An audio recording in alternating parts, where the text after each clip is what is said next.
Hi മക്കളെ, എല്ലാവർക്കും സുഖമല്ലേ? സോ നമ്മള് ഫസ്റ്റ് ചാപ്റ്റർ തുടങ്ങാണല്ലേ ബയോളജിയിലെ. അതാണ് എന്ത്, നമ്മൾ ഡൈവേഴ്സിറ്റി ഓഫ് ലൈഫ് അല്ലെങ്കിൽ ഡൈവേഴ്സിറ്റി ഓഫ് ലിവിങ് വേൾഡ് എന്നുള്ള യൂണിറ്റില് നമ്മൾ ആദ്യമായിട്ട് ഫസ്റ്റ് ചാപ്റ്റർ നല്ല ഐശ്വര്യമായിട്ട് തുടങ്ങാൻ പോവുകയാണ്. ഓക്കെ, അപ്പൊ നമുക്ക് പഠിക്കണ്ടേ? എന്താ എല്ലാരും എന്ത് പറയുന്നു? എല്ലാവർക്കും സുഖമല്ലേ? പഠിക്കാനൊക്കെ റെഡിയായി?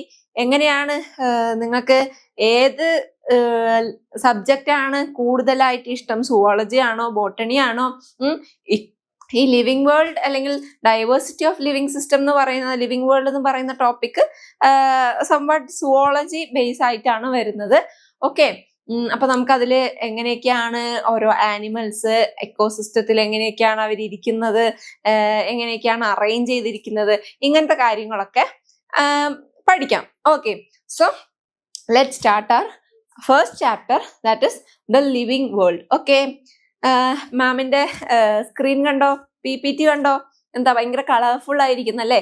ഇതേപോലെ കളർഫുൾ ആണ് നമ്മളുടെ എർത്തും അല്ലേ? നമ്മൾ ചുറ്റും നോക്കുകയാണെങ്കിൽ എന്തെല്ലാം വെറൈറ്റി ഓഫ് ബ്യൂട്ടിഫുൾ ആയിട്ടുള്ള ഒരു നേച്ചറാണ് നമ്മുടെ ചുറ്റുമുള്ളത് അല്ലേ? ഡിഫറെന്റ് കൈൻഡ്സ് ഓഫ് ആനിമൽസ് ഉണ്ട്, ബേർഡ്സ് ഉണ്ട്, പ്ലാന്റ്സ് ഉണ്ട്, ട്രീസ് ഉണ്ട് അല്ലേ? എന്തൊക്കെ സാധനങ്ങളാണ്. ഒന്ന് നമ്മുടെ വീടിന്റെ കതക് തുറക്കുക അല്ലെങ്കിൽ ജനാല തുറന്നു കഴിഞ്ഞാൽ തന്നെ നമുക്ക് പുറത്തോട്ട് നോക്കിക്കഴിഞ്ഞാൽ എന്തെല്ലാം കാഴ്ചകളാണ് അല്ലെ നമ്മുടെ ചുറ്റും കാണാൻ പറ്റുന്നത്. ഓക്കെ, അപ്പൊ അപ്പൊ നമുക്ക് ഇതേപോലെ ബ്യൂട്ടിഫുൾ ആയിട്ട് തന്നെ ചെയ്യാം, നമ്മുടെ ചാപ്റ്റർ തുടങ്ങാം. Okay, so what is living world? എന്താണ് ലിവിങ് വേൾഡ് എന്ന് പറയുമ്പോ? ലിവിങ് വേൾഡ് എന്ന് പറഞ്ഞാൽ എന്താ? ലിവിങ് എന്ന് പറഞ്ഞാൽ ജീവനുള്ള, ജീവിക്കുന്ന എന്നൊക്കെയാണ് അർത്ഥം. വേൾഡ് എന്ന് പറഞ്ഞാൽ നമുക്കറിയാം നമ്മുടെ ഭൂമി. ഓക്കെ, നമ്മുടെ ലോകം. അപ്പോ ജീവനുള്ള ആ ലോകം അതെങ്ങനെയൊക്കെയാണ്, എന്തൊക്കെയാണ് അതിനകത്ത് വരുന്നത്? ഓക്കെ, നമ്മളെ സംബന്ധിച്ചിടത്തോളം നമ്മുടെ എർത്താണ് നമ്മുടെ വേൾഡ് അല്ലേ? അപ്പൊ അതില് നമ്മുടെ എർത്താണ് ഓൺലി ലിവിങ് പ്ലാനറ്റ്. സോളാർ സിസ്റ്റത്തില് ലിവിങ് പ്ലാനറ്റ് നമ്മുടെ എർത്ത് മാത്രമാണ്. പക്ഷെ മാഴ്സില് ഇതേപോലെ ആളുടെ സാന്നിധ്യം ഉണ്ടോ, വാട്ടറിന്റെ സാന്നിധ്യം ഉണ്ടോ, നമുക്ക് ജീവിക്കാൻ പറ്റുന്ന സ്ഥലമാണോ എന്നൊക്കെ പറഞ്ഞ് കുറെ എക്സ്പെരിമെന്റ്സ് ഒക്കെ നടത്തുന്നത്. അതേപോലെ തന്നെയാണ് മൂണിലൊക്കെ അല്ലെ? Okay, so coming to living world. നമുക്ക് ഇപ്പൊ മിസ് ഇവിടെ 2 പിക്ചേഴ്സ് കൊടുത്തിട്ടുണ്ട് അല്ലെ? പിക്ചേഴ്സിൽ നോക്കിക്കേ, ഓരോ പറയാ, ഓരോ ടൈപ്പ് ഓഫ് വേൾഡ് ആണ് നമ്മുടെ ഒറിജിനൽ വേൾഡിനകത്ത് തന്നെ ഉള്ളത് അല്ലേ? നമ്മൾ പറയും ഷീസ് മൈ വേൾഡ് അല്ലെങ്കിൽ he's my world, my family is my world, my friends are my world എന്നൊക്കെ പറയാം. നമ്മളെ എവിടെയാണോ ഭയങ്കര ഒതുങ്ങി ഭയങ്കര കംഫർട്ടായിട്ട് നമ്മൾ ഹാപ്പി ആയിട്ട് നമ്മുടെ ലോകം എന്ന് പറയില്ലേ, നമ്മളെ ഹോൾ എന്നുള്ള ഒരു സംഭവം അല്ലെ? നമ്മൾ പറയും അല്ലേ, എൻ്റെ ലോകം മൊത്തം എൻ്റെ പറയാ മൈ വേൾഡ് എന്ന് പറഞ്ഞിട്ട് നമ്മളൊക്കെ എല്ലാരും പറയും അല്ലെ, he's my world, she's my world എന്നൊക്കെ. അപ്പൊ അതേപോലെ ഒരു ലോകത്തില് എന്തൊക്കെ കാര്യങ്ങളാ നടക്കുന്നത് അല്ലെ? ഇപ്പൊ നമ്മുടെ ഹോൾ എർത്ത് തന്നെ ഒരു വലിയൊരു വേൾഡ് ആക്കി നമ്മൾ നോക്കുമ്പോൾ, വേൾഡാണ് നമ്മുടെ എർത്ത് അല്ലെ? അതിനകത്ത് എത്ര കുഞ്ഞു വേൾഡാണ് വേറെ ഉള്ളത്. ഓക്കെ, ഓരോ വീട്ടിലും ഓരോ ലോകമാണല്ലേ? ഒരു വീട്ടിലുള്ള ഒരു കണ്ടീഷൻ പോലെയല്ല വേറൊരു വീട്ടില്. അതേപോലെ തന്നെയാണ് നമ്മളെ എർത്തിലും ഒരു സ്ഥലത്തുള്ള സ്ഥിതി പോലെയല്ല വേറൊരു സ്ഥലത്ത്, അവിടെയുള്ള പോലെയല്ല അപ്പുറത്തെ സ്ഥലത്ത്. മനസ്സിലായില്ലേ? അപ്പൊ കുറെ കണ്ടീഷൻസ് വെച്ച് നമ്മുടെ എർത്ത് തന്നെ ഡിഫറെന്റ് ടൈപ്സ് ആയിട്ട് ചെയ്തിട്ടുണ്ട്, സബ് ഡിവൈഡ് ചെയ്തിട്ടുണ്ട് അല്ലെ? നമ്മൾ അതിനെ എക്കോസിസ്റ്റം അല്ലെങ്കിൽ ഹാബിറ്ററ്റ്, ജിയോഗ്രഫിക്കൽ ഏരിയ എന്നൊക്കെ പറഞ്ഞിട്ട് നമ്മൾ സയന്റിഫിക്കലി ഒക്കെ ഭയങ്കര കോംപ്ലിക്കേറ്റഡ് ആയിട്ട് പറയും. ഓക്കെ, സോ ഇപ്പൊ ഈ പിക്ചർ നോക്കുകയാണെങ്കിൽ നമുക്ക് മനസ്സിലാക്കാൻ പറ്റും. ഫോറസ്റ്റ് ഏരിയ ഉണ്ട് അല്ലെ? ഫോറസ്റ്റ് ഏരിയ ഉണ്ട്. ഫോറസ്റ്റ് ഏരിയയിൽ ആ ഫോറസ്റ്റിൽ കാണുന്ന കുറച്ച് ആനിമൽസ് നമുക്ക് കാണാൻ പറ്റും. ദെൻ ഗ്രാസ് ലാൻഡിൽ നോക്കുകയാണെങ്കിൽ ഗ്രാസ് ലാൻഡിൽ അതേപോലെ ജീവിക്കുന്ന കുറച്ച് പേരെ കാണാൻ പറ്റും. ദെൻ ഡെസേർട്ട് നോക്കുമ്പോൾ ഡെസേർട്ടിൽ ജീവിക്കുന്ന കുറച്ച് ആനിമൽസ്. ദെൻ പുൽമേടുകളിൽ നോക്കുകയാണെങ്കിൽ അവിടെ. ദെൻ മലനിരകളിൽ മൗണ്ടൻ റീജിയൻസിൽ ജീവിക്കുന്നവര് അങ്ങനെ. ദെൻ എന്താ പോളാർ റീജിയണിലൊക്കെ പോളാർ റീജിയൻസിലൊക്കെ ജീവിക്കുന്നവര് അങ്ങനെ. സോ നമ്മുടെ ഒരു വേൾഡ് നോക്കുമ്പോൾ അല്ലെങ്കിൽ നമ്മുടെ ഒരു എർത്ത് നോക്കുന്ന സമയത്ത് എത്ര സോൺസ് ആയിട്ടാണ് ഡിവൈഡ് ചെയ്തിരിക്കുന്നത് അല്ലെ? ഓരോ റീജിയൻ, ആ ഓരോ റീജിയണിലും ആ റീജിയണിൽ പെർട്ടിക്കുലർ ആയിട്ട് ജീവിക്കുന്ന കുറേ എന്തുണ്ട്, ഓർഗാനിസം ഉണ്ട്. ഓക്കെ, അപ്പൊ ഇതിനെല്ലാം കൂടെ നമ്മൾ എന്ത് പറയും? ദ ലിവിങ് വേൾഡ് എന്ന് പറഞ്ഞ് കംപ്രൈസ് ചെയ്യും. ഓക്കെ, മനസ്സിലായില്ലേ? ഇത് സെയിം പിക്ചർ തന്നെയാണ് ഇവിടെയും കൊടുത്തിരിക്കുന്നത്. അതിൽ നമുക്ക് ഡിഫറെന്റ് വെറൈറ്റീസ് ഓഫ് എന്ത് കാണാൻ പറ്റും? ഓർഗാനിസത്തിനെ കാണാൻ പറ്റും, അല്ലെങ്കിൽ ആനിമൽസിനെ കാണാൻ പറ്റും. ഇവിടെ നോക്കിക്കേ, ദാ വാട്ടർ അക്വാട്ടിക് ആയിട്ടുള്ള റീജിയൻസ് ഒക്കെ ഉണ്ട്. നമ്മുടെ ടെറസ്ട്രിയൽ മാത്രമല്ല, ഭൂമി എന്ന് പറയുമ്പോൾ എന്താ വാട്ടറും ലാൻഡും കൂടെ ചേർന്നാണ് അല്ലെ? അപ്പൊ ലാൻഡിലുള്ളവരും അതേപോലെ തന്നെ വാട്ടറിലുള്ളവരും ഇവരെല്ലാവർക്കും അവരുടേതായിട്ടുള്ള ഓരോ വേൾഡ് ഉണ്ട്. ഓക്കെ, മനസ്സിലായില്ലേ? ദെൻ ഇനി അപ്പൊ ഈ വേൾഡില് നമ്മുടെ ഈ ഓരോ സ്പീഷീസ് നമുക്കറിയാം ഇഷ്ടം പോലെ സ്പീഷീസ് ഉണ്ട്, ഇഷ്ടം പോലെ ഓർഗാനിസം ഉണ്ട് അല്ലെ? അപ്പൊ ഇവരെ എല്ലാം നമുക്ക് എന്ത് ചെയ്യണം? ഓരോരോ കാറ്റഗറി ആയിട്ട് തിരിക്കണം. ഇപ്പൊ നമ്മളിപ്പോ ഒരു കൂട്ടം ചോക്ലേറ്റ്സ് എടുക്കുകയാണെങ്കിൽ ഒരു ബഞ്ച് ഓഫ് എന്താ നമുക്കൊരു ചോക്ലേറ്റ്സ് കിട്ടിയിട്ടുണ്ട്. പക്ഷെ എന്താ നമ്മൾ അതിൽ ഡയറി മിൽക്ക് വേറെ, 5 സ്റ്റാർ വേറെ, മിൽക്കി ബാർ വേറെ, സ്നിക്കേഴ്സ് വേറെ, കിറ്റ്കാറ്റ് വേറെ, ഇങ്ങനെയാക്കി നമ്മൾ എന്താ ഓരോ നെയിം കൊടുത്ത് അതിനെ ഡിഫറൻഷിയേറ്റ് ചെയ്ത് വെച്ചിട്ടുണ്ട് അല്ലേ? സോറി. ഓക്കെ, ഇതിൽ തന്നെ നമ്മൾ നോക്കുകയാണെങ്കിൽ എന്താ ആ ഒരു ബഞ്ച് ഓഫ് ചോക്ലേറ്റില് എന്താ നെസ്ലെ എന്ന് പറയുന്ന ഒരു കമ്പനിയുടെ തന്നെ 2-3 ചോക്ലേറ്റ്സ് ഉണ്ടാവും, കാഡ്ബറിയുടെ തന്നെ 2-3 ചോക്ലേറ്റ്സ് ഉണ്ടാവും. മനസ്സിലായോ? അപ്പൊ ഇതേപോലെ തന്നെയാണ് നമ്മുടെ ലിവിങ് വേൾഡിലും. എന്താ ഒരു മെയിൻ ആയിട്ടുള്ള ഒരു കാറ്റഗറി ഉണ്ടാവും, അല്ലെങ്കിൽ മെയിൻ ആയിട്ടുള്ള ഒരു ക്ലാസ് ഓഫ് ആനിമൽസ് ഉണ്ടാവും. ആ ക്ലാസ് ഓഫ് ആനിമൽസിൽ ഡിഫറൻഷിയേറ്റ് ചെയ്ത് വരുന്ന വേറെ സബ് ആയിട്ടുള്ള സ്പീഷീസ് ഉണ്ടാവും. ഓക്കെ, അപ്പൊ ഇങ്ങനെ കുറേ കാര്യങ്ങളുണ്ട് നമുക്ക് പഠിക്കാനായിട്ട്. ഓക്കെ, അപ്പൊ നമ്മുടെ ഒരു എർത്ത് അല്ലെങ്കിൽ ഏതെങ്കിലും ഒരു പർട്ടിക്കുലർ ഏരിയ, വേൾഡ് ഇങ്ങനെയൊക്കെ നോക്കുകയാണെങ്കിൽ ഇതിൽ ഏറ്റവും എന്താ ലോവസ്റ്റ് യൂണിറ്റ് ഓഫ് ഓർഗാനിസം അല്ലെങ്കിൽ നമ്മൾ കാറ്റഗറൈസ് ചെയ്യുമ്പോൾ ഏറ്റവും സിംഗിൾ യൂണിറ്റ് അല്ലെങ്കിൽ ആദ്യം വരുന്ന യൂണിറ്റ് എന്ന് പറയുന്നത് സ്പീഷീസ് ആണ്. ഓക്കെ, സ്പീഷീസ്, ഒരു സ്പീഷീസ്. ഈ സ്പീഷീസ് ആണ് പിന്നീട് നമ്മൾ ആദ്യം കുറച്ച് സ്പീഷീസിന് നോക്കും, പിന്നെ കുറച്ച് വികസിപ്പിച്ച് നോക്കുമ്പോൾ അതിൽ കുറച്ച് പിന്നെ ജീനസ് ഓഫ് ഓർഗാനിസം കാണും, പിന്നെ നോക്കുമ്പോൾ അത് ഫാമിലി കാണും, പിന്നെ ഓർഡർ ആയി മാറും. അങ്ങനെ നോക്കുമ്പോൾ ലാസ്റ്റ് ഒരു കിങ്ഡം ഓഫ് ആനിമൽസ് അല്ലെങ്കിൽ കിങ്ഡം ഓഫ് പ്ലാന്റ്സ് എന്ന് പറയുന്ന ഒരു ഹോൾ ആയിട്ടുള്ള ഒരു സംഭവമാണ്. അപ്പൊ എന്താ ഓരോ നമ്മുടെ ഈ വേൾഡിലുള്ള ഹോൾ ഓർഗാനിസത്തിനെ എന്ത് ചെയ്യുന്നുണ്ട്? നമ്മൾ ഓരോ ലെവലിലായിട്ട് അവർക്ക് ഓരോരോ പോസ്റ്റ് കൊടുത്തിട്ടുണ്ട്. ഓക്കെ, ഇപ്പൊ നമ്മൾ ഹ്യൂമൻസ് നോക്കുകയാണെങ്കിൽ നമ്മൾ എന്താ ഒരു സ്പീഷീസ് ആണ് അല്ലെ? നമ്മളൊരു സ്പീഷീസ് ആണ്. ക്യാറ്റ് നോക്കുകയാണെങ്കിൽ അതൊരു സ്പീഷീസ് ആണ്. ഡോഗ് നോക്കുകയാണെങ്കിൽ അതൊരു സ്പീഷീസ് ആണ്. So each different kind of plants, animal or organism that you see represent a species. മനസ്സിലായോ? നമ്മൾ കാണുന്ന ഓരോ ഇൻഡിവിജ്വൽ ആയിട്ടുള്ള ഓരോ ഓർഗാനിസത്തിന് നമ്മൾ സ്പീഷീസ് എന്നാണ് പറയുന്നത്. ഓക്കെ, അപ്പൊ നമുക്ക് ഇപ്പൊ കറന്റ്ലി അല്ലെങ്കിൽ ഒരു ജനറൽ ആയിട്ട് നമ്മൾ സ്പീഷീസിന് എത്ര സ്പീഷീസ്, നമ്പർ ഓഫ് സ്പീഷീസ് ഉണ്ട്, അതിനെ എത്രത്തോളം ഡിസ്ക്രൈബ് ചെയ്തിട്ടുണ്ട് എന്നുള്ളതിന്റെ കണക്ക് വന്നിട്ട് 1.7 to 1.8 മില്യൺ ആണ്. ഓക്കെ, അത്രയും നമ്പർ ഓഫ് സ്പീഷീസ് ഉണ്ടെന്നാണ് പറയുന്നത്. ഓക്കെ, സ്പീഷീസ് ആണ്, ടോട്ടൽ പോപ്പുലേഷൻ അല്ല. ഹ്യൂമൻസ് എന്ന് പറയുന്നത് ഒരു സ്പീഷീസ് ആണ്. ഓക്കെ, അപ്പൊ ഹ്യൂമൻസ് ഒരു സ്പീഷീസ്, ആൻഡ് ഒരു സ്പീഷീസ്, കാറ്റ് ഒരു സ്പീഷീസ്, ഡിയർ ഒരു സ്പീഷീസ്, ഡോഗ് ഒരു സ്പീഷീസ്, ടൈഗർ ഒരു സ്പീഷീസ്, ഇങ്ങനെ ഓരോ സ്പീഷീസും ഹോളായിട്ട് മൊത്തമായിട്ടുള്ള സ്പീഷീസിന്റെ കണക്കാണ് 1.7 to 1.8 മില്യൺ. മനസ്സിലായോ? Okay, this refers to biodiversity or the number and types of organism present on the earth. ഇതിനെയാണ് നമ്മൾ എർത്തിൽ കാണുന്ന ബയോഡൈവേഴ്സിറ്റിന്റെ നമ്പർ അല്ലെങ്കിൽ എന്താ സ്പീഷീസിന്റെ ടൈപ്പ് ഓഫ് ഓർഗാനിസത്തിന്റെ ടോട്ടൽ കണക്ക് എന്ന് പറയുന്നത്. ഓക്കെ, ഇനി നമ്മള് ഇപ്പം നമുക്കറിയാം നമ്മൾ ഒരു ഒരു ചെടി എടുക്കുകയാണെങ്കിൽ ഇപ്പോ പാലക്കാടിലുള്ള ആൾക്കാര് ആ ചെടിയെ ഒരു ലോക്കലായിട്ട് ഒരു പേര് വിളിക്കും. ഓക്കെ, ഒരു പേര് വിളിക്കും. പക്ഷെ എന്താ, ആ ചെടിയെ കോഴിക്കോടുള്ളവര് വിളിക്കുന്നത് എന്തായിരിക്കും? വേറൊരു പേരായിരിക്കും. കൊല്ലത്തുള്ളവര് വേറൊരു പേരായിരിക്കും. മനസ്സിലായോ? അതേപോലെ എറണാകുളത്തുള്ളവര് വേറൊരു പേരായിരിക്കും. ഓക്കെ, അപ്പൊ എന്താ ഇങ്ങനെ വരുമ്പോ ഇങ്ങനെ ഓരോ സ്ഥലത്തിനും ആ ഒരു പ്ലാന്റ് അറിയപ്പെടുന്നത് ഓരോരോ ലോക്കൽ നെയിംസ് ആയിട്ടാണ്. പക്ഷെ നമ്മള് പുറത്തുനിന്ന് ഒരാൾ വന്നിട്ട് ഓക്കെ, ഔട്ട് ഓഫ് സ്റ്റേറ്റ്, കേരളത്തിൽ നിന്ന് പുറത്തുനിന്ന് ഒരാൾ വന്നിട്ട് ആ ചെടിയെ കണ്ടിട്ട് ഈ ചെടിന്റെ പേരെന്താണെന്ന് ഒരു പാലക്കാടിലുള്ള ആളുടെ അടുത്ത് ചോദിക്കണം. അപ്പൊ പാലക്കാടിലുള്ള ആള് സ്വാഭാവികമായിട്ടും എന്ത് പറയും? പാലക്കാടിൽ ആ ചെടിയെ വിളിക്കുന്ന പേര് പറയും.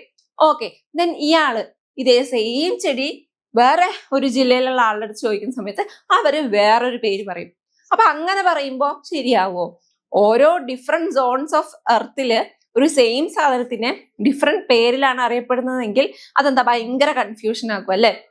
എല്ലാരും ഒരു പേരാണ് പറയുന്നതെങ്കിലോ എവിടെ പോയാലും ഇത് ആ ചെടിയാണ്, ഓക്കെ, ഇത് റോസിന്റെ പ്ലാന്റ് ആണ് എന്ന് പറയുന്ന ആ ഒരു പർട്ടിക്കുലർ പേരുണ്ടെങ്കിൽ എന്ത് ചെയ്യാൻ പറ്റും? നമുക്കറിയാൻ പറ്റും അല്ലെ?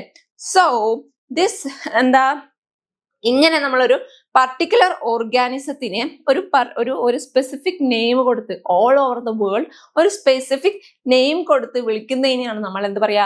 നോമൻക്ലേച്ചർ. എന്താണ് nomenclature? Nomenclature is nothing but simply naming എന്നാണ് നോമൻക്ലേച്ചറിനെ കൊണ്ട് ഉദ്ദേശിക്കുന്നത്. അതായത് ഓൾ ഓവർ ദ വേൾഡ് എല്ലാവിടെയും ഒറ്റ പേരിൽ ഒരു ഓർഗാനിസം അറിയപ്പെടുക. ഓക്കെ, മനസ്സിലായോ? That is nomenclature. Then nomenclature or naming is only possible when the organism is described correctly, and we know what organism the name is attached to. This is identification. അതെന്താ പറഞ്ഞെന്ന് മനസ്സിലായോ? അതായത് നമ്മള് ആ ഓർഗാനിസത്തിന് correct ആയിട്ട് മനസ്സിലാക്കി, correct ആയിട്ട് describe ചെയ്ത് മാത്രമേ നമുക്ക് അതിനെ നെയിമിങ് ചെയ്യാൻ പറ്റുള്ളൂ. അല്ലാതെ പൂച്ചയെ പോയി നമ്മൾ കാറ്റിനെ പോയി ഡോഗ് എന്ന് വിളിക്കാൻ പറ്റില്ല. കാരണം കാറ്റിൻ്റെതായിട്ടുള്ള ക്യാരക്ടറിസ്റ്റിക്സ് ഉണ്ട്. ആ ഒരു ക്യാരക്ടറിസ്റ്റിക്സ് ഒക്കെ അതിനുള്ളത് കൊണ്ട് മാത്രമാണ് നമ്മൾ അതിനെ കാറ്റ് എന്ന് പറയുന്നത്. ഓക്കെ, അതുപോലെ തന്നെയാണ് ഡോഗ്. സോ ഓരോ ഓർഗാനിസവും കറക്റ്റ് ആയിട്ട് ഡിസ്ക്രൈബ് ചെയ്ത് അതിന് ആ ഒരു പേര് എന്തിനോട് അതിനെ ആ ഒരു സ്പീഷീസുമായിട്ട് എങ്ങനെയാണ് അറ്റാച്ച് ചെയ്ത് ആ ഒരു കണക്ഷൻ ഉണ്ടെങ്കിലാണ് നമ്മൾ ആ ഒരു പർട്ടിക്കുലർ ഓർഗാനിസത്തിന് ആ ഒരു പർട്ടിക്കുലർ പേര് കൊടുക്കുള്ളൂ. മനസ്സിലായോ? ഓക്കെ, അപ്പൊ ഇങ്ങനെ നമ്മൾ ഒരു ഓർഗാനിസത്തിനെ കണ്ട് അതിന്റെ ക്യാരക്ടേഴ്സ് എല്ലാം നോക്കി അതിനെ കണക്ട് ചെയ്ത് നമ്മളൊരു പേര് കൊടുക്കും. അപ്പൊ ആ ഒരു പ്രോസസ്സിനെയാണ് നമ്മൾ ഐഡന്റിഫിക്കേഷൻ എന്ന് പറയുന്നത്. എന്താണ് identification? Okay, then for plants അപ്പൊ നമ്മള് ഇങ്ങനെ നമുക്ക് ഇഷ്ടമുള്ള പോലെ ഇപ്പൊ ഞാനൊരു പ്ലാന്റിനെ കണ്ടു, ആ പ്ലാന്റിൽ ഇങ്ങനത്തെ ക്യാരക്ടേഴ്സ് ഒക്കെ ഉണ്ട്, സോ ഞാൻ അതിന് ആ ഒരു പേര് കൊടുത്തു. അങ്ങനെ നമുക്ക് ഇഷ്ടമുള്ളവർക്ക് ഇഷ്ടമുള്ള പേരൊന്നും അങ്ങനെ കൊടുക്കാൻ പാടില്ല. അതിനൊക്കെ ഓരോ അതോറിറ്റി ഉണ്ട്. ആ അതോറിറ്റിയാണ് നമ്മുടെ വേൾഡിലുള്ള ഓരോ ആനിമൽസിനും ഓരോ പ്ലാന്റ്സിനും എന്ത് കൊടുത്തിട്ടുള്ളത്?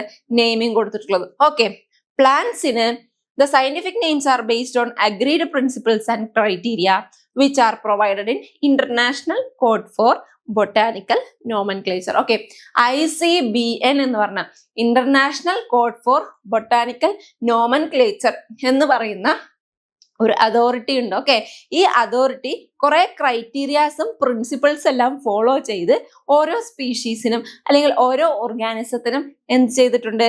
നെയിമിങ് കൊടുത്തിട്ടുണ്ട്. അവർക്ക് മാത്രമേ ആ നെയിമിങ് കൊടുക്കാനുള്ള ഒരു റൈറ്റ്സ് ഉള്ളൂ. ഓക്കെ, പ്ലാന്റ്സിന് കൊടുക്കുന്ന ആൾക്കാരാണ് international code for botanical nomenclature. ഇത് വളരെ ഇമ്പോർട്ടന്റ് ആണ്. ICBN. ഓക്കെ, ICBN എന്ന് ക്വസ്റ്റ്യൻ കൊടുത്തിട്ട് ഫുൾ ഫോം എഴുതാൻ പറയും.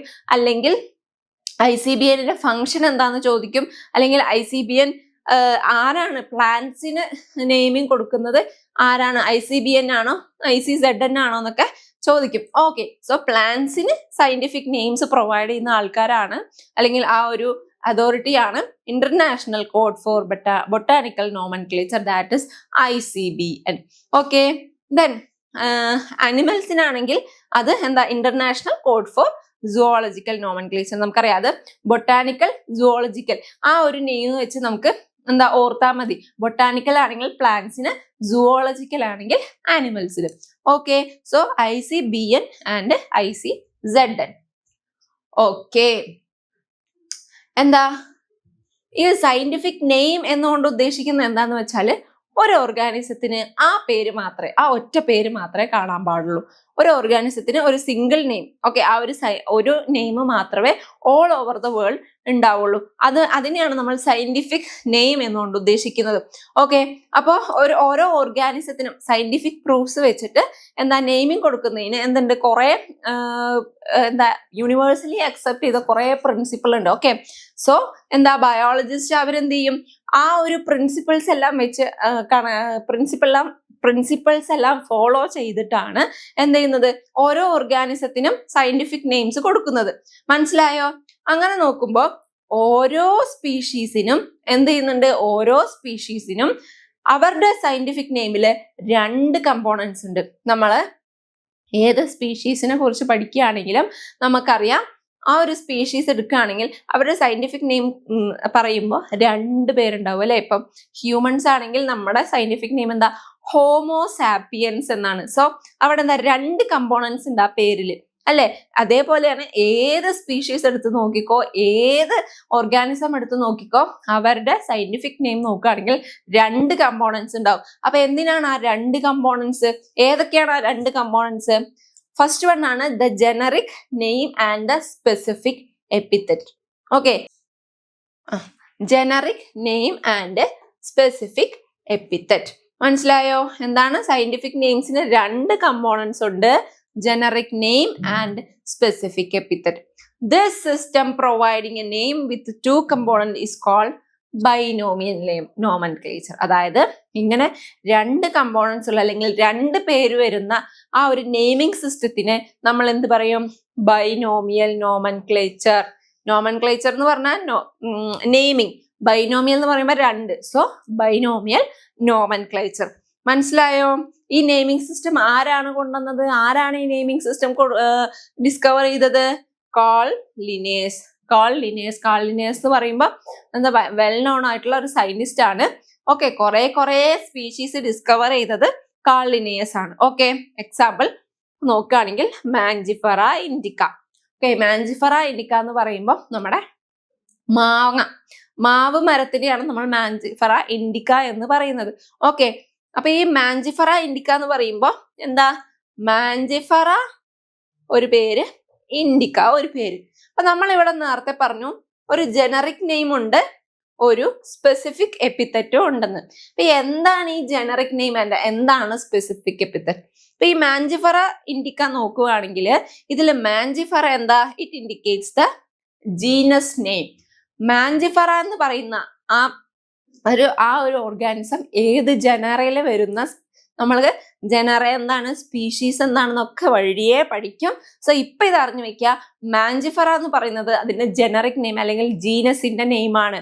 ഓക്കെ, ദെൻ ഇൻഡിക്ക എന്ന് പറഞ്ഞാലോ, ഇൻഡിക്ക റെപ്രസെന്റ് സ്പീഷീസ് നെയിമാണ്. മനസ്സിലായോ? അപ്പോൾ മാഞ്ചിഫറ ഇൻഡിക്ക നമുക്കറിയാം, ബൈനോമിയൽ നോമൻക്ലേച്ചറിൽ 2 കമ്പോണൻസ് ഉണ്ട്, നെയിമിങ്ങിൽ 2 കമ്പോണൻസ് ഉണ്ട്. സോ ഫസ്റ്റ് നെയിം എന്ന് പറയുന്നത് ജീനസിന്റെ നെയിമും സെക്കൻഡ് കമ്പോണന്റ് എന്ന് പറയുന്നത് സ്പീഷീസിന്റെ നെയിമുമാണ്. ഫോർ എക്സാമ്പിൾ ഹ്യൂമൻസിന്റെ കേസ്, നമ്മുടെ കേസ് നോക്കുകയാണെങ്കിലോ, ഹ്യൂമൻസിന്റെ സയന്റിഫിക് നെയിം എന്താ, ഹോമോസാപ്പിയൻസ്. എന്താ,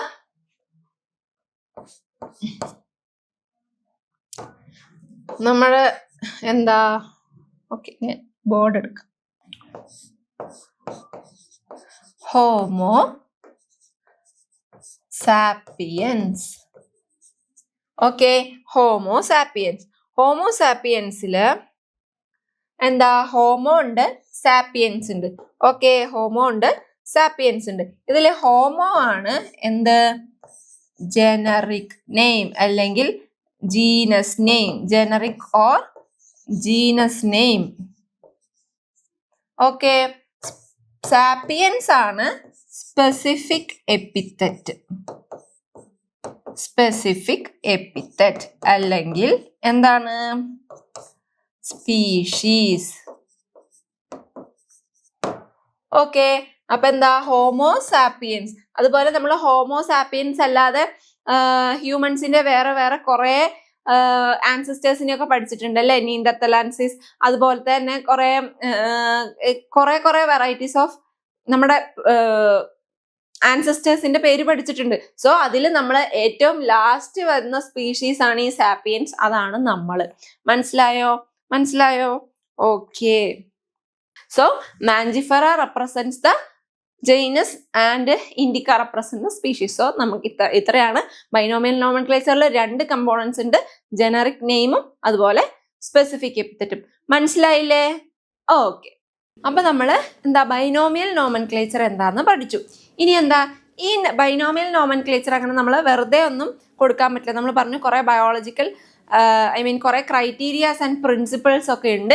ഇതെല്ലാം ഫോളോ ചെയ്തിട്ടാണ് ബയോളജിസ്റ്റ് എന്ത് ചെയ്യുന്നത്, ഓരോ ഓർഗാനിസത്തിനും സയന്റിഫിക് നെയിം കൊടുക്കുന്നത്. ഓക്കെ, അപ്പൊ ഈ ബൈനോമിയൽ നോമൻക്ലേച്ചർ എന്തൊക്കെ ഫോളോ ചെയ്തിട്ടാണ് ഈ പേര് കൊടുക്കുന്നത്, എന്തൊക്കെയാണ് ആ പ്രിൻസിപ്പിൾസ് അല്ലെങ്കിൽ അതിന്റെ റൂൾസ് എന്തൊക്കെയാണെന്ന് നമുക്ക് നോക്കിയാലോ. So universal rules of nomenclature, നമ്മളെ നെയിമിങ്ങിന്റെ യൂണിവേഴ്സൽ റൂൾസ് എന്തൊക്കെയാണെന്ന് നോക്കാം. ഫസ്റ്റ് വൺ ആണ് biological names are generally in Latin and written in italics. Okay, എന്താ ബയോളജിക്കൽ നെയിംസ് എല്ലാം എന്താ ലാറ്റിൻ വേർഡ്സ് ആണ് ആക്ച്വലി ബയോളജിക്കൽ നെയിംസ് എല്ലാം. ലാറ്റിനിൽ നിന്ന് ഒറിജിൻ ചെയ്ത് വന്ന വേർഡ്സ് ആണ്. Okay, originated from Latin. So biological names എല്ലാം ലാറ്റിൻ ആയതുകൊണ്ട് നമ്മൾ അത് എഴുതുന്ന സമയത്ത് ഇറ്റാലിക്സിൽ എഴുതണം. ഓക്കെ, ഇറ്റാലിക്സിൽ വേണം എഴുതാൻ. Okay, they are Latinised or derived from Latin irrespective of their origin. Okay, അവരുടെ origin irrespective of their origin, ഇതെല്ലാ നെയിംസും എന്താ ലാറ്റിൻ നിന്നാണ് ഒറിജിനേറ്റ് ചെയ്തിരിക്കുന്നത്, ഡിറൈവ് ചെയ്തിരിക്കുന്നത്. Okay, then the first word in a biological name represent the genus while the second, അത് നമ്മൾ പറഞ്ഞതാണല്ലേ, first name ജീനസിനെ represent ചെയ്യുന്നു, സെക്കൻഡ് നെയിം സ്പീഷീസിനെ റെപ്രസെന്റ് ചെയ്യുന്നു. ഈ 2 വേർഡ്സും എന്താണ്, both the words in a biological name when handwritten and separately underlined or printed italics to indicate the Latin origin.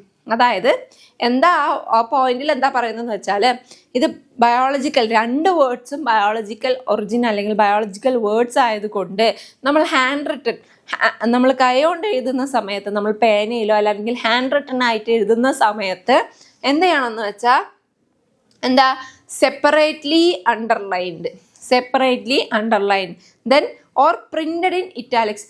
നമ്മൾ hand written അല്ല, നമ്മൾ കമ്പ്യൂട്ടറിലെല്ലാം type ചെയ്ത് പ്രിന്റ് ചെയ്യുക, അങ്ങനത്തെ മാനുവലി അല്ലാതെ കമ്പ്യൂട്ടറൈസ്ഡ് ആയിട്ട് നമ്മൾ പ്രിന്റ് ചെയ്തൊക്കെ എടുക്കുകയാണെങ്കിൽ അതിന് എന്ത് ചെയ്യണം, നമ്മൾ ലാറ്റിനൈസ്ഡ് മീൻസ് ഒന്ന് ചരിച്ചിട്ട്, ഓക്കെ, അങ്ങനെ ലാറ്റിനൈസ്ഡ് ആയിട്ട് ഇറ്റാലിക്സിൽ, നമുക്കറിയാം ഇറ്റാലിക്സ് ഒക്കെ നിങ്ങൾക്ക് അറിയാമല്ലേ, നമ്മൾ കമ്പ്യൂട്ടറിൽ എന്താ നമ്മുടെ ഫോണ്ടിൻ്റെ അടുത്തൊക്കെ ബോൾഡ്, അണ്ടർലൈൻ, ഇറ്റാലിക്സ് എന്നൊക്കെ പറഞ്ഞ ഒരു ഐ ചരിഞ്ഞിരിക്കുന്നത് കണ്ടിട്ടില്ലേ. അപ്പം നമ്മൾ കമ്പ്യൂട്ടറിൽ ഒരു ഓർഗാനിസത്തിൻ്റെ സയൻറ്റിഫിക് നെയിം എഴുതുകയാണെങ്കിൽ നമ്മൾ എഴുതുന്ന സമയത്ത് ആ ഇറ്റാലിക്സ് ആ ഓപ്ഷൻ നമ്മൾ ഓൺ ചെയ്തിട്ട്, അപ്പോൾ നമ്മൾ എഴുതുന്ന സാധനമൊക്കെ ഒന്ന് ചരിഞ്ഞിരിക്കുക അല്ലേ. അപ്പം അങ്ങനെ വേണം ചെയ്താൽ കമ്പ്യൂട്ടറൈസ്ഡ് ആയിട്ട് അല്ലെങ്കിൽ പ്രിന്റ് ചെയ്തൊക്കെ എടുക്കുന്ന സമയത്ത്, പേപ്പറിലൊക്കെ പ്രിന്റ് ചെയ്ത് വരുന്ന സമയത്ത് നമ്മൾ ബയോളജിക്കൽ നെയിംസ് അല്ലെങ്കിൽ സയന്റിഫിക് നെയിംസ് എഴുതാൻ. ഹാൻഡ് റിട്ടൺ ആയിട്ട് നമ്മൾ എന്ത് ചെയ്യും സെപ്പറേറ്റ്ലി എഴുതി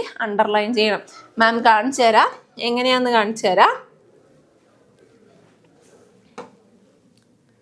ഓക്കെ, ഫോർ എക്സാമ്പിൾ നമുക്ക് ആരുടെ പേര് എഴുതാം, ഹോമോസാപ്പിയൻസ് വേണോ, നമ്മളുള്ളപ്പോൾ വേറെ എന്തിനാല്ലേ, ബാക്കി വേറെ ആൾക്കാർ, നമുക്ക് നമ്മുടെ പേര് തന്നെ മതി.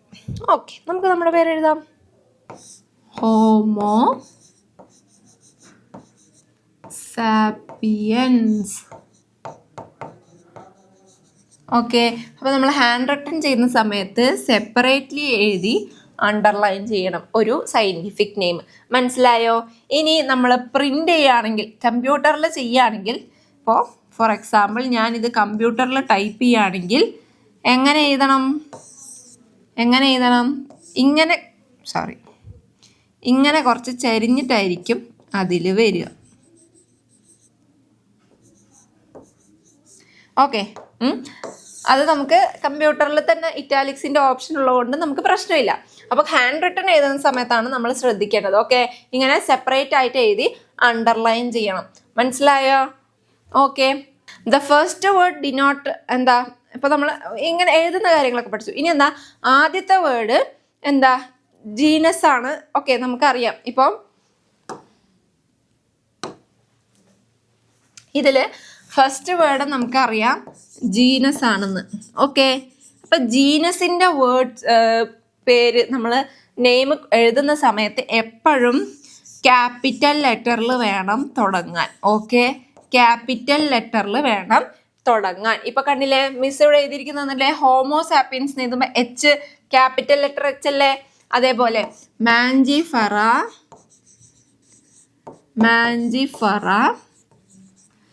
ഇൻഡിക്ക. ഓക്കെ, ഇത് കണ്ടില്ലേ, ഇതിൽ നമ്മൾ എന്ത് ചെയ്യണം, ജീനസിന്റെ നെയിം എഴുതുമ്പോൾ ക്യാപിറ്റൽ ലെറ്ററിൽ എഴുതണം. ഓക്കെ, എപ്പോഴും ജീനസിന്റെ നെയിം ക്യാപിറ്റൽ ലെറ്ററിൽ എഴുതണം.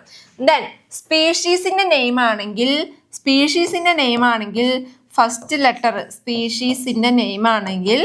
ഫസ്റ്റ് ലെറ്റർ എങ്ങനെ എഴുതണം, സ്മോൾ ലെറ്ററിലായിട്ട് വേണം എഴുതാൻ. ഓക്കെ, മനസ്സിലായോ? ഇപ്പൊ ഇവിടെ കണ്ടില്ലേ, ക്യാപിറ്റൽ ലെറ്റർ എം അല്ലേ, സ്മോൾ ലെറ്റർ ഐ അല്ലേ. സോ നമ്മൾ ബൈനോമിയൽ നോമൻക്ലേച്ചറിൽ ഒരു ഓർഗാനിസത്തിന്റെ സയന്റിഫിക് നെയിം നമ്മൾ ഹാൻഡ് റിട്ടൺ ആയിട്ട് എഴുതുകയാണെങ്കിൽ, ഹാൻഡ് റിട്ടൺ ആയിട്ടാണെങ്കിലും അതുപോലെ നമ്മൾ കമ്പ്യൂട്ടറൈസ്ഡ് ആയിട്ടാണെങ്കിലും എപ്പോഴും ജീനസിന്റെ നെയിം ഫസ്റ്റ് ലെറ്റർ ക്യാപിറ്റൽ ആയിരിക്കണം, സ്പീഷീസിന്റെ നെയിം ഫസ്റ്റ് ലെറ്റർ സ്മോൾ ആയിരിക്കണം. മനസ്സിലായില്ലേ?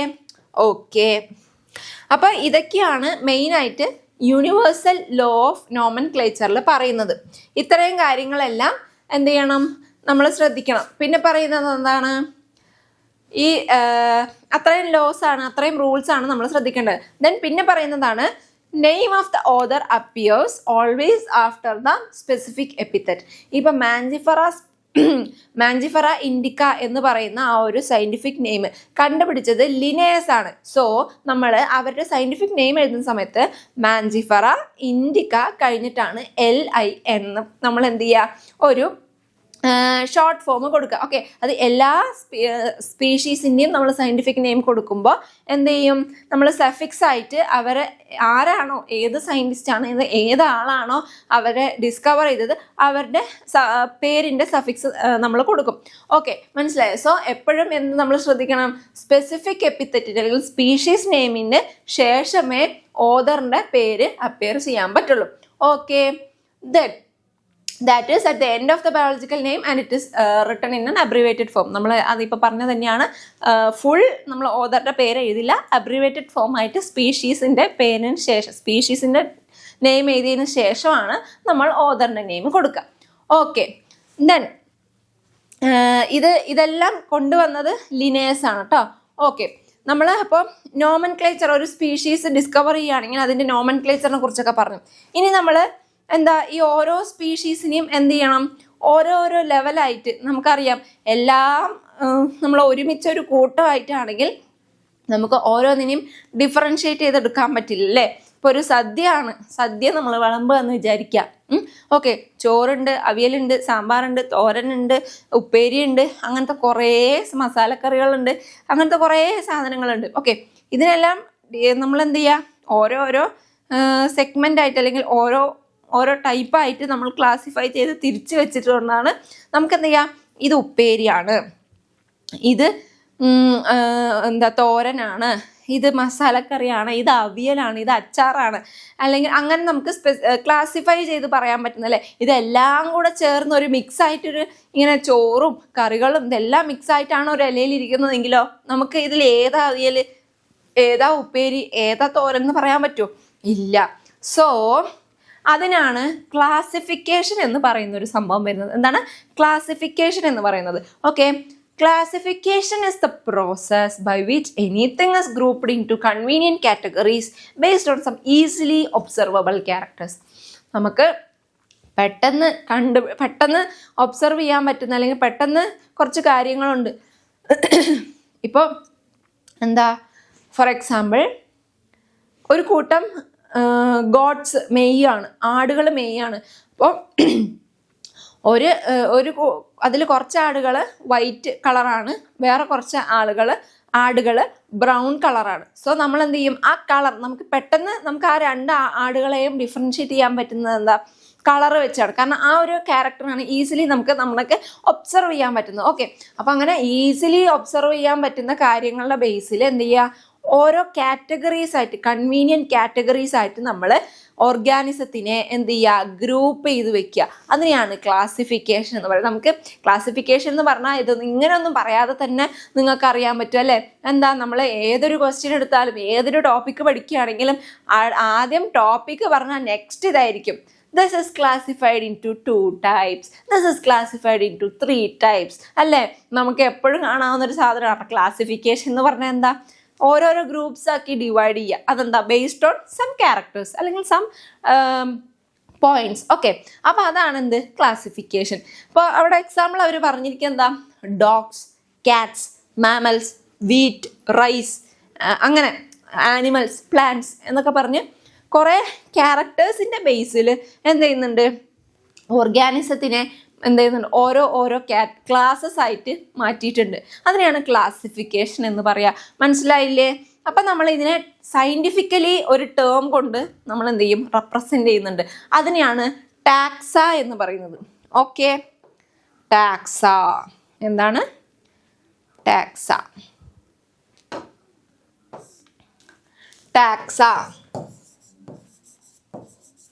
ഓക്കെ, അപ്പോൾ ടാക്സ എന്നുകൊണ്ട് ഉദ്ദേശിക്കുന്നത് ഹ്യൂമൻസ് ഒരു ടാക്സയിൽ വരുന്ന ആൾക്കാരാണ്, പ്ലാന്റ്സ് ഒരു ടാക്സയിൽ വരുന്ന ആൾക്കാരാണ്, ആനിമൽസ് ഒരു ടാക്സയിൽ വരുന്ന. അപ്പം എന്തായിക്കോട്ടെ, ഏതെങ്കിലും ഒരു ക്യാരക്ടർ, ഒബ്സർവബിൾ ക്യാരക്ടേഴ്സ് വെച്ച് നമ്മളൊരു സാധനത്തിനെ ക്ലാസിഫൈ ചെയ്യുകയാണെങ്കിൽ ആ ഓരോ ക്ലാസിഫൈ ചെയ്ത് കിട്ടുന്ന സാധനം നമ്മൾ ടാക്സ എന്നാണ് പറയാം. ഓക്കെ, ഓരോ കാറ്റഗറീസിന് നമ്മൾ ടാക്സ എന്നാണ് റെപ്രസെൻ്റ് ചെയ്യുന്നത്. മനസ്സിലായില്ലേ? Okay, then taxa can indicate categories at very different levels. Okay, ഓരോ ലെവലിലുള്ള ഓരോ ലെവലിലുള്ള കാറ്റഗറീസിനെ ഈ ടാക്സ വെച്ച് നമുക്ക് എന്ത് ചെയ്യാൻ പറ്റും, ഇൻഡിക്കേറ്റ് ചെയ്യാൻ പറ്റും. ഓക്കെ, അതായത് ഇപ്പം മെയിനായിട്ട് നമ്മുടെ വേൾഡിൽ അല്ലെങ്കിൽ നമ്മുടെ ലോകത്ത് ആനിമൽസ്, പ്ലാന്റ്സ്, ഇങ്ങനെ 2 കാറ്റഗറി ഓഫ് ആൾക്കാരാണ്, 2 സ്പീഷീസാണ് ഉള്ളത് അല്ലേ. ഫോട്ടോസിന്തസിസ് ചെയ്ത് ഭക്ഷണം ഉണ്ടാക്കി ജീവിക്കുന്ന കുറച്ച് ആൾക്കാരെ നമ്മൾ പ്ലാന്റ്സ് എന്ന് പറയും. ഈ പ്ലാന്റ്സിനെ ഡിപ്പെൻഡ് ചെയ്ത് ജീവിക്കുന്ന കുറച്ച് ആൾക്കാരെ ആനിമൽസ് എന്ന് പറയും. അപ്പം ഇവർ 2 പേരും എന്താണ്, ടാക്സയാണ്. ഓക്കെ, ഇനി ഈ പ്ലാന്റ്സിൽ തന്നെ എന്ത് ചെയ്യുന്നുണ്ട്, കുറച്ച് പേര് ഡെസേർട്ടിൽ ജീവിക്കുന്നവരുണ്ട്, കുറച്ച് പേര് വേറെ അക്വാട്ടിക്കിൽ വെള്ളത്തിൽ ജീവിക്കുന്നത്. അപ്പം ഇവർ 2 പേരും എന്താ, ഓരോ ടാക്സുകളാണ്. ദെൻ ആനിമൽസിൽ നോക്കുകയാണെങ്കിൽ എന്താ, ആനിമൽസിൽ കാർണിവോഴ്സ് ആയിട്ടുള്ള ആൾക്കാരുണ്ട്, ഹെർബിവോഴ്സ് ആയിട്ടുള്ള ആൾക്കാരുണ്ട്. ഇവർ 2 പേരും എന്താ, ഓരോ ടാക്സയാണ്. സോ അവിടെ എന്താ പറയുന്നതെന്ന് വെച്ചാൽ ഡിഫറെൻറ്റ് ലെവൽസിലുള്ള ഓർഗാനിസത്തിനെ നമുക്ക് കാറ്റഗറൈസ് ചെയ്യാൻ ടാക്സ നമുക്ക് യൂസ് ചെയ്യാൻ പറ്റും. ഓക്കെ, ടാക്സ ഇൻഡിക്കേറ്റ് ചെയ്യുന്നുണ്ട്. നമ്മളിപ്പോൾ പറഞ്ഞ പോലെ പ്ലാന്റ്സ് ഒരു ടാക്സ ഫോം ചെയ്യുന്നുണ്ട്. വീറ്റ്, പ്ലാന്റ്സിൽ തന്നെ വീറ്റ് ഒരു ടാക്സയാണ്, റൈസ് ഒരു ടാക്സയാണ് അല്ലേ. മനസ്സിലായില്ലേ? അപ്പം ഇങ്ങനെയാണ് ടാക്സ എന്ന് പറയുന്നത് കൊണ്ട് ഉദ്ദേശിക്കുന്നത്. ഓക്കെ, ഇനി ലിവിങ് ഓർഗാനിസത്തിൻ്റെ ഓരോ ക്യാരക്ടറിസ്റ്റിക്സിൻ്റെ ബേസിൽ, ലിവിങ് ഓർഗാനിസത്തിൻ്റെ ഓരോ ക്യാരക്ടറിസ്റ്റിക്സിൻ്റെ ബേസിൽ ടാക്സേനെ നമ്മൾ എന്ത് ചെയ്യുന്നുണ്ട്, ഡിഫറൻഷ്യേറ്റ് ചെയ്ത് ക്ലാസിഫൈ ചെയ്ത് വെക്കുന്നുണ്ട്. ഓക്കെ, ഇപ്പം ലിവിങ് ഓർഗാനിസത്തിൽ ഇപ്പം ഓരോ ക്യാരക്ടേഴ്സ്, പ്ലാന്റ് എന്ന് വിചാരിക്കുക.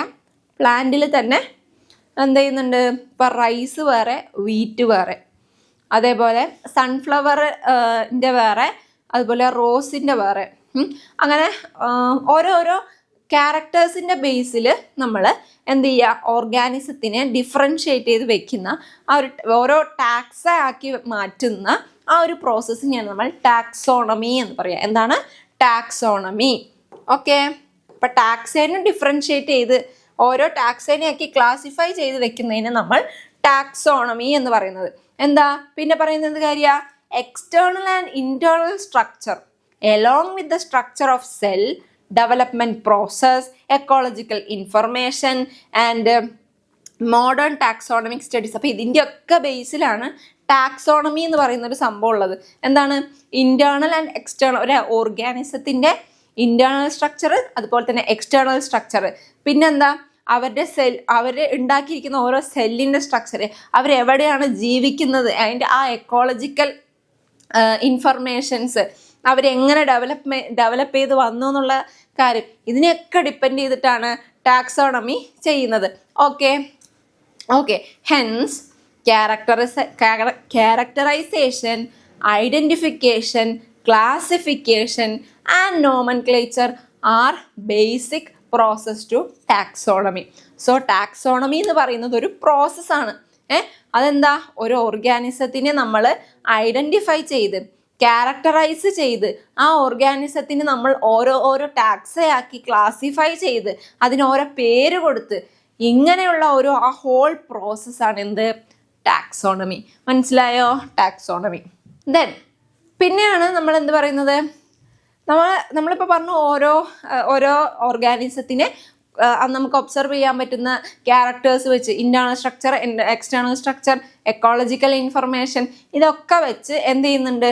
നമ്മൾ ടാക്സോണമി ഓരോരോ ടാക്സയാക്കി മാറ്റുന്നുണ്ടെന്ന് പറഞ്ഞല്ലേ.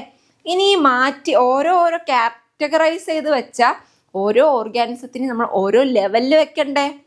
അവർക്കൊക്കെ ഓരോ പൊസിഷൻ കൊടുക്കണ്ടേ? ഓക്കെ, പ്ലാന്റ്സ് ആണ്. പ്ലാന്റ്സിൽ നിന്നും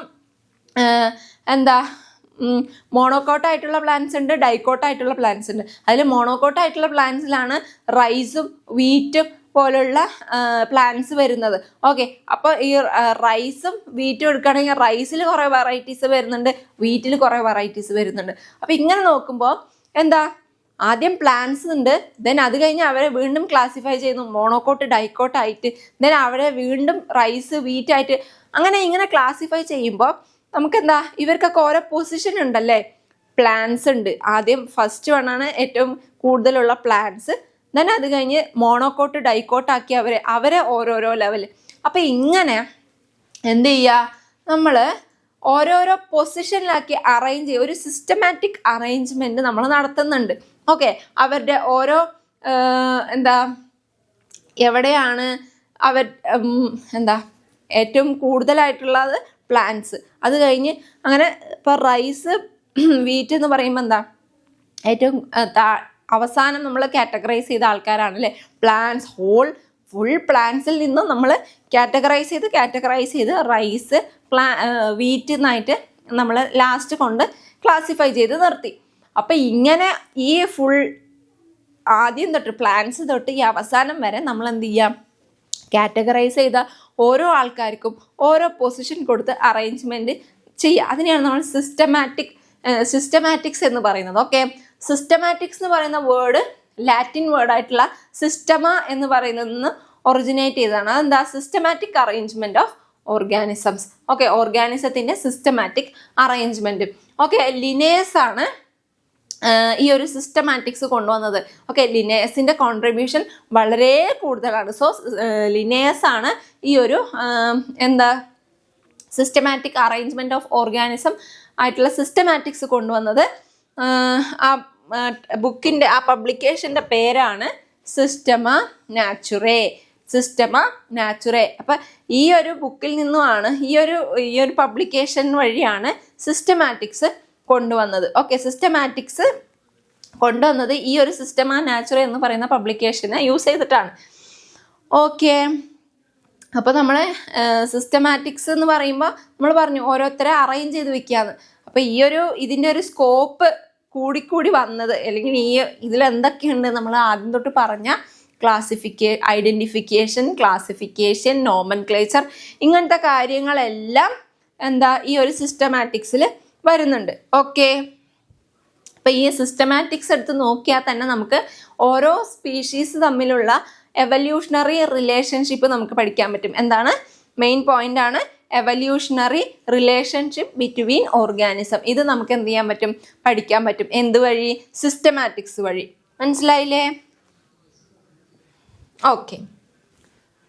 ഓക്കെ, അപ്പോൾ നമ്മളെന്താ മെയിനായിട്ട് നമ്മുടെ ചുറ്റുമുള്ള ലിവിങ് വേൾഡിൽ എങ്ങനെയൊക്കെയാണ് ഓർഗാനിസം ഇരിക്കുന്നത്, ഈ ഓർഗാനിസംസ് എങ്ങനെയാണ് നമ്മുടെ നമുക്കറിയാം ചുറ്റും ഇഷ്ടം പോലെ ഓർഗാനിസംസ് ഉണ്ട്, സ്പീഷീസ് ഉണ്ട്.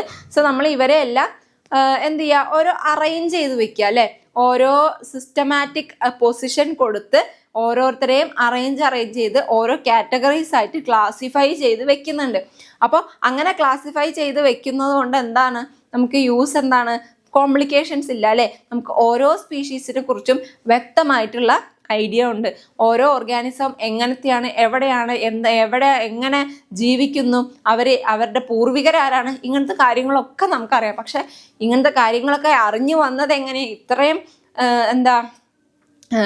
ഭയങ്കര കോംപ്ലക്സ് ആയിട്ടുള്ള ഈ ഒരു പ്രോസസ്സിൽ സിംപ്ലർ ആക്കിയത് എങ്ങനെയാണ്?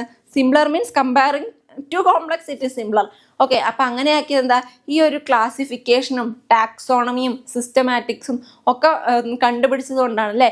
ഇല്ലെങ്കിൽ നമുക്ക് ഓരോ ഏത് സ്പീഷീസാണ്, എവിടെയാണ്, അതിൻ്റെ പേരെന്താന്ന് പോലും നമുക്ക് വ്യക്തമായിട്ട് അറിയാൻ പറ്റില്ല. സോ ഇതൊക്കെയാണ് നമ്മൾ ഈ ഒരു ചാപ്റ്ററിൽ, ലിവിങ് വേൾഡ് എന്ന് പറയുന്ന ചാപ്റ്ററിൽ നമുക്ക് ഇൻട്രൊഡക്ഷൻ ആയിട്ട് പഠിക്കാനുള്ളത്. ഓക്കെ, അപ്പം അതിൽ നമ്മൾ പറഞ്ഞ കുറേ വേർഡ്സ് ഉണ്ട്. ക്ലാസിഫിക്കേഷൻ എന്താണ്, ഐഡന്റിഫിക്കേഷൻ എന്താണ്, നോമൻക്ലേച്ചർ എന്താണ്, ബൈനോമിയൽ നോമൻക്ലേച്ചർ എന്താണ്, ബൈനോമിയൽ നോമൻക്ലേച്ചർ എന്തൊക്കെയാണ്, അതിൽ വരുന്ന 2 കമ്പോണൻസ്, അത് ആരാണ് കണ്ടുപിടിച്ചത്, ഓക്കെ, ആ 2 കമ്പോണൻസ് എന്തിനൊക്കെയാണ് ഇൻഡിക്കേറ്റ് ചെയ്യുന്നത്, okay, generic name, species name എന്നൊക്കെ പറഞ്ഞിട്ട് നമ്മൾ പഠിച്ചല്ലേ.